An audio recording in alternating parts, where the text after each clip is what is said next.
యేసు ప్రేమ TV ఆధ్యాత్మిక కార్యక్రమాలకు మీ అందరికీ పునఃస్వాగతం పలుకుతున్నాను. సహోదరులారా, దేవుడు సృష్టి అనే కార్యక్రమాన్ని మనం ధ్యానం చేస్తున్నాం. దానిలో భాగంగానే ఈరోజు కూడా మనం మాట్లాడుకోవడానికి ప్రయత్నం చేద్దాం. మనందరికీ బాగా తెలుసు, ప్రపంచంలో అనాది కాలం నుండి నేటి వరకు రకరకాల సృష్టికి సంబంధించిన కథలు ప్రాచుర్యంలో ఉన్నాయి. ఇలాంటి అసత్యమైన కథల వలన సత్యాన్ని మనుషులు అర్థం చేసుకోలేకపోతున్నారు. కొంతమంది ఉద్దేశపూర్వకంగా అసత్యాలను ప్రకటన చేస్తుంటే, కొంతమంది అమాయకంగా ఇదే నిజమని చెప్పి అసత్యాన్ని సత్యముగా నమ్మి గురుడితనమా అనే అసత్యములో వాళ్ళు సాగిపోతున్నారు. ఈ కథలు, సృష్టికి సంబంధించిన కథలు అనాది కాలంలో నుండే వచ్చాయి. వాస్తవానికి అనాది కాలంలో నుంచి వస్తున్న ఈ కథల్ని ఇప్పటికీ నిజాలుగా, సత్యాలుగా భావించి మనుషులు వాటిని అనుసరిస్తున్నారు. మన సృష్టి కథలు దాదాపుగా గ్రీకు పురాణం నుండి రకరకాల ఇతర దేశాల పురాణాల నుండి దిగుమతి చేసుకున్నవే. చాలా వరకు అసత్యాలని దిగుమతి చేసుకొని అవే మావన్నట్టుగా వీళ్ళు వాటి కొరకు ప్రయాసపడుతూ, వాటి కొరకు ప్రాణాలు అర్పిస్తూ, వాటి కొరకు ఇతర పురాణాలతో యుద్ధాలు చేస్తూ పొరపాటులు పడిపోతున్నారు. సహోదరులారా, ఇలాంటి కథలనే కొన్ని మీకు పరిచయం చేయాలని ఈరోజు మీ ముందుకు వచ్చాను. ఒకసారి మనం ప్రాచీన చరిత్రను పరిశీలన చేస్తే చాలా విషయాలు మనకు అర్థమవుతాయి. బైబిల్ సృష్టి కథనాలను, బైబిల్ సృష్టి వాస్తవానికి విరుద్ధంగా మెసొపొతేమియా కానీ, ఐగుప్తు లేక ఈజిప్ట్ కానీ, సిరియా పాలస్తీనాల నుంచి కానీ చాలా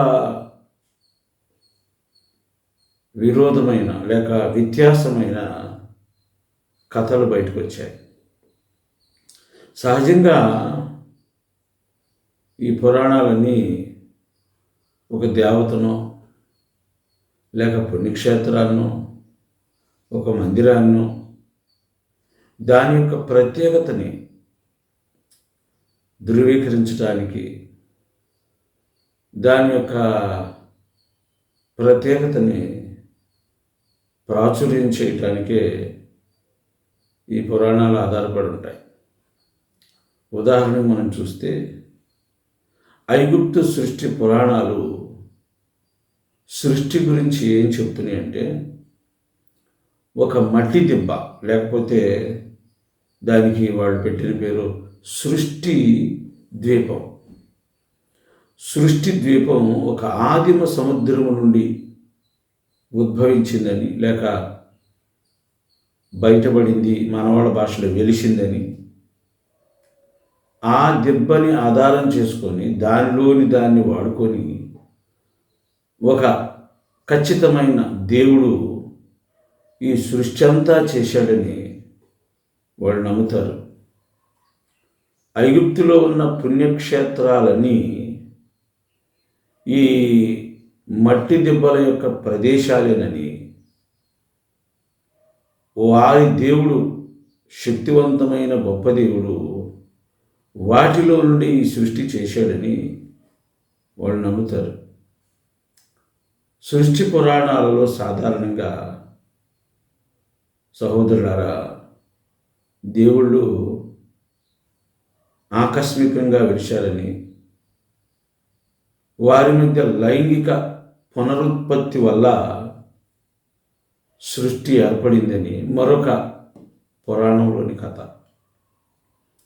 వాడు చెప్పుకొచ్చిన కథలు మనం గమనిస్తే సూర్యుడు చంద్రుడు లైంగిక సంబంధాల వలన సృష్టి ఉద్భవించిందని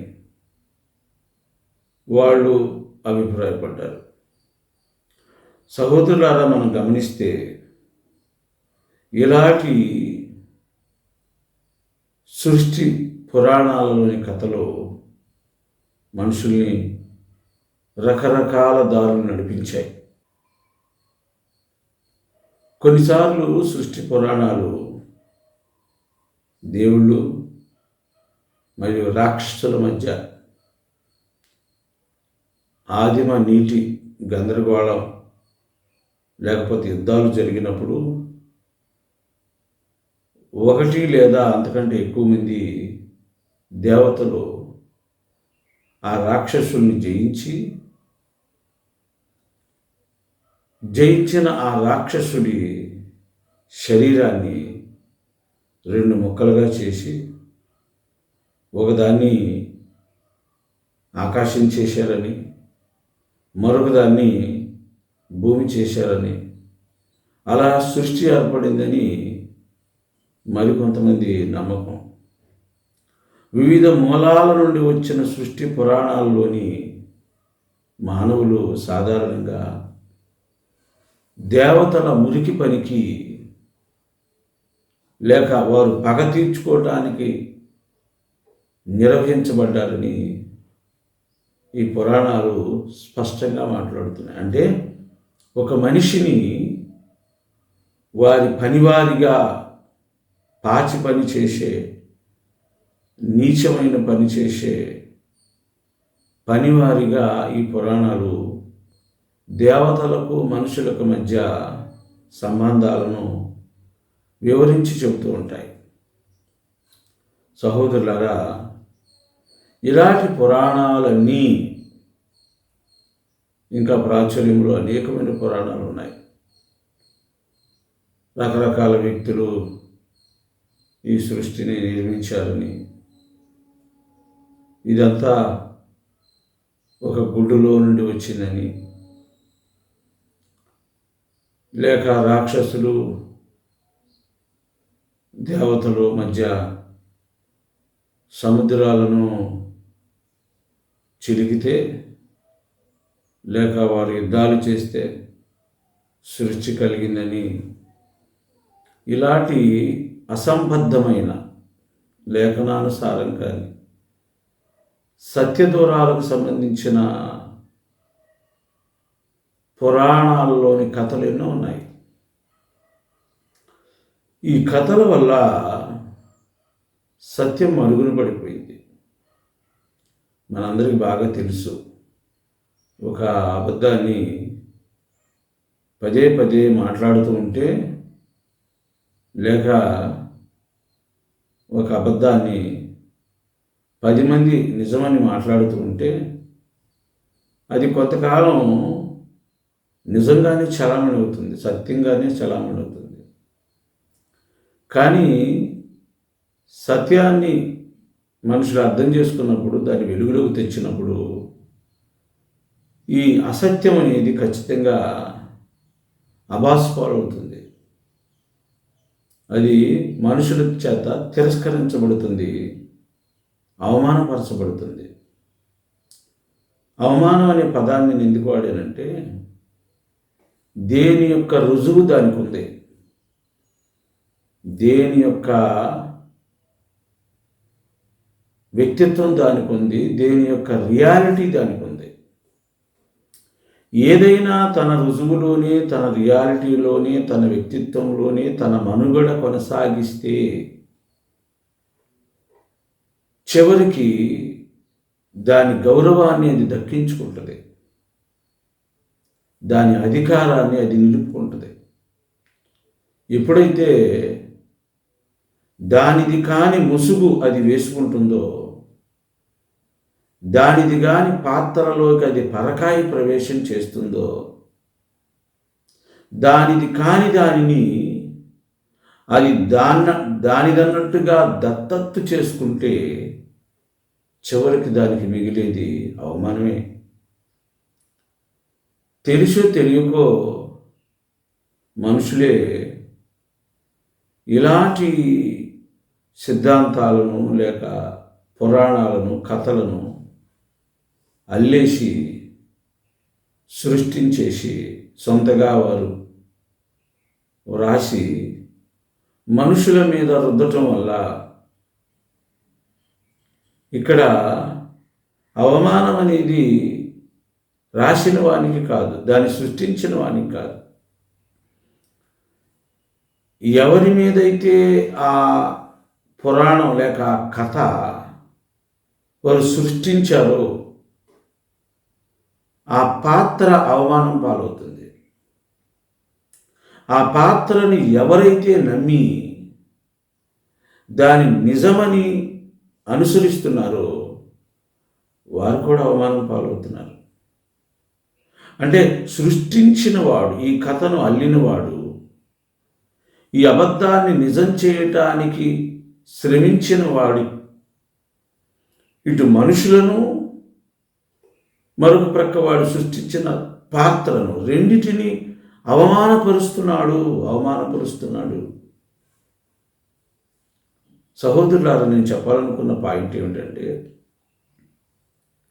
నిజాన్ని నిజంగా మనము నమ్మినప్పుడు, గౌరవించినప్పుడు, గణపరిచినప్పుడు ఒక ప్రక్క ఆ నిజం గణపరచబడుతుంది, మరొక ప్రక్క ఎవరైతే ఆ నిజాన్ని గణపరిచారో, అది నిజమని నమ్మి దానిలో తన నమ్మకాన్ని నిలుపుకున్నారో వారు కూడా మనుగడ సాగిస్తారు, గణపరచబడతారు. అలా కాకపోతే నిజమని నమ్మిన ఆ నిజము అభాసపాలవుతుంది, నిజమని నమ్మిన ఆ నిజము లాంటి అబద్ధము అభాసపాలవుతుంది. నమ్మిన ఆ వ్యక్తి కూడా అవమానపరచబడతాడు. తెలియక మనుషులు ఒకప్పటి ట్రిక్కీ పీపుల్, లేకపోతే తెలివిగలిగిన కొంతమంది సృష్టించిన కథలను, పుట్టించిన కథలను, వారు సృష్టించిన పాత్రలను, పుట్టించిన పాత్రలను నమ్మి ఒక పక్క ఆ పాత్రకు, మరొక ప్రక్క ఆ మనిషి అవమానపరచబడుతున్నారు. తత్ఫలితంగా మానసిక క్షోభ, బాధ, ఆత్మకు బంధనం, ఆత్మకు నిరంతర చీకటి లేక బానిసత్వంలోకి వెళ్ళిపోతున్నారు, నాశనం అయిపోతున్నారు. ఎవడో ఒకడు సృష్టించిన ఆ పాత్రను నమ్మి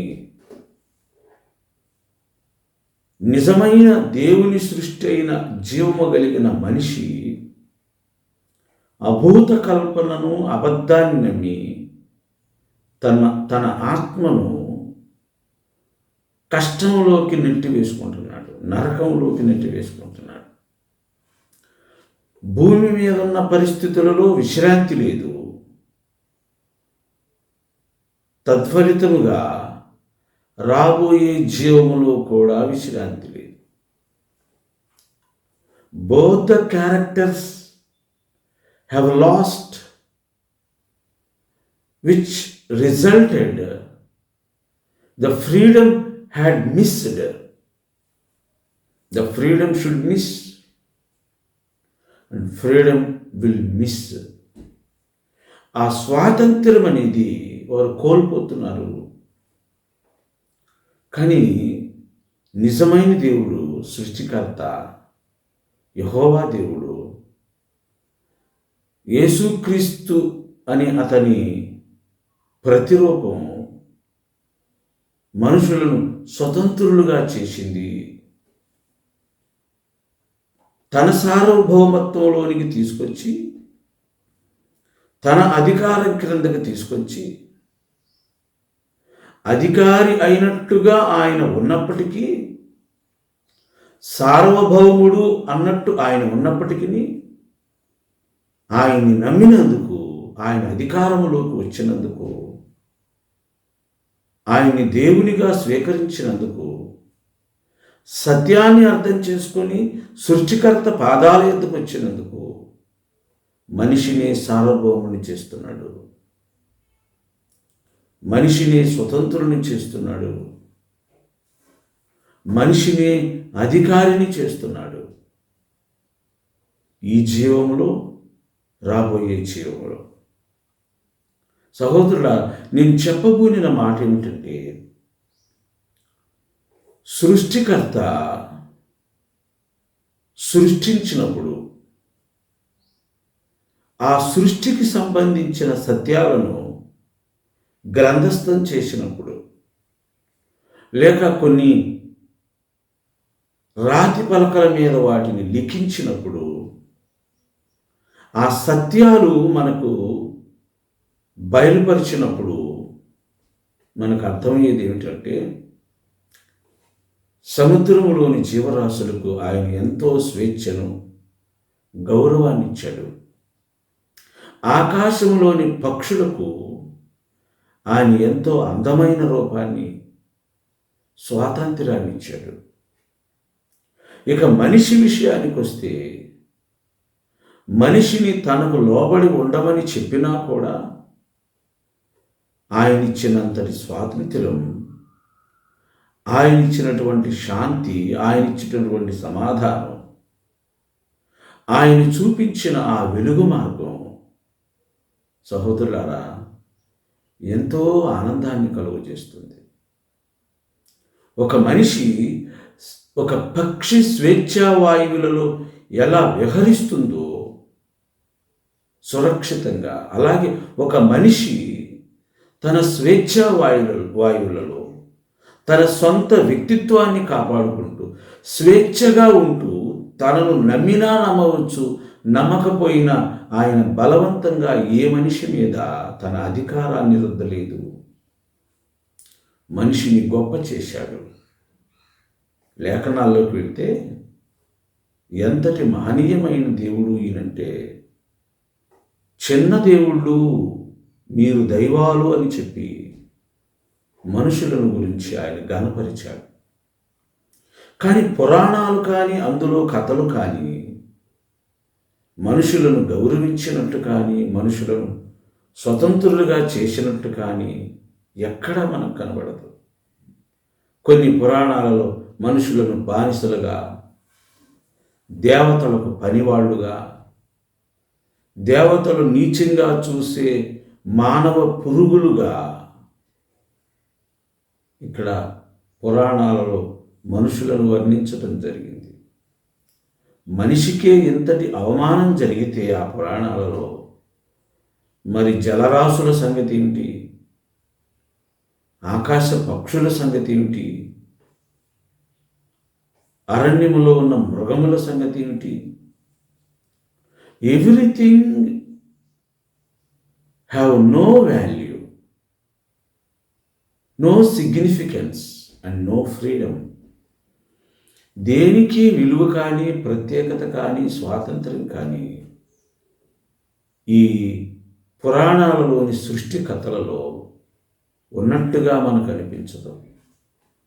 కనుక సహోదరులారా, బైబిల్లో ఉన్న దేవుడు సృష్టించిన ఆ సృష్టి క్రమము కానీ, సృష్టించిన పద్ధతి కానీ సృష్టించబడిన ఆ జీవరాశులకు ఇచ్చినటువంటి విలువ గొప్పతనం కానీ ఏ పురాణాలలో ఉన్న సృష్టి కథలలో మనకు ఉన్నట్లు కనబడదు. మహాసముద్రము నుండి పుట్టిన దెబ్బలో నుండి ఒక నిర్దిష్టమైన దేవుడు సృష్టిని చేశాడని ఐగుప్తు పురాణం చెబితే, మరికొన్ని పురాణాలలో సూర్యచంద్రుల సంభోగం వలన సృష్టి కలిగిందని చెప్తే, మరికొన్ని పురాణాలలో దేవుళ్ళ లైంగిక సంబంధం వలన సృష్టి జరిగిందని చెప్తే, మరికొన్ని పురాణాలలో ఏదో గుడ్ల వలన ఆకస్మికంగా జరిగిందని చెబితే, ఏ సృష్టి కథకు ప్రామాణికం కానీ ఆధారం కానీ విలువ కానీ ఉన్నట్టుగా మనకు అనిపించదు. ఒక్క పరిశుద్ధ బైబిల్లో ఉన్న ఆదికాండములో ఉన్న సృష్టి క్రమానికే అది నిర్దిష్టమైనదిగా, ఒక ఆధారం ఉన్నట్టుగా, పునాది ఉన్నట్టుగా, దానికి ఒక కర్త ఉన్నట్టుగా, అతడు నమ్మదగిన వాడనట్టుగా మనకు అనిపిస్తుంది. ఒకవేళ ఆ సృష్టి రహస్యాన్ని, సృష్టి క్రమాన్ని నీవు నమ్మి, ఆ దేవునిని నమ్మి ఆయన పాదాల చెంతకొస్తే ఖచ్చితంగా ఈ సృష్టి క్రమం ఎంత సత్యమైందో, ఈ సృష్టిని చేసిన వాడు ఎంత సత్యవంతుడో, తదుపరి జీవితం కానీ, రాబోయే కాలం కానీ, ఉండబోయే లోకం కానీ ఎలా ఉంటుందో నీకు స్పష్టంగా అర్థమవుతుంది. ప్రియ స్నేహితుడా, సహోదరుడా, సహోదరి, అబద్ధాన్ని నిజంగా నమ్మి మోసపోతున్నావా? ఈనాటి వరకు అదే గురుడితనంలో ఉన్నావా? ఈనాటి వరకు అదే బానిసత్వంలో ఉన్నావా? వాటన్నిటి నుండి దేవుడు నిన్ను విడిపించడానికే ఈ కార్యక్రమాన్ని నీ ముందుకు తీసుకురావడం జరిగింది. ఒకసారి విజ్ఞతతో, జ్ఞానంతో ఆలోచించి చూడు. బైబిల్ గ్రంథంలో మొదటి పుస్తకంలో ఉన్న సృష్టికర్త, సృష్టి క్రమాన్ని చదువు. ఈ దేవుని గొప్పతనం నీకు అర్థమవుతుంది. మరొక ఎపిసోడ్లో మరొకసారి మనం కలుసుకుందాం. అందాక సెలవు. నమస్తే.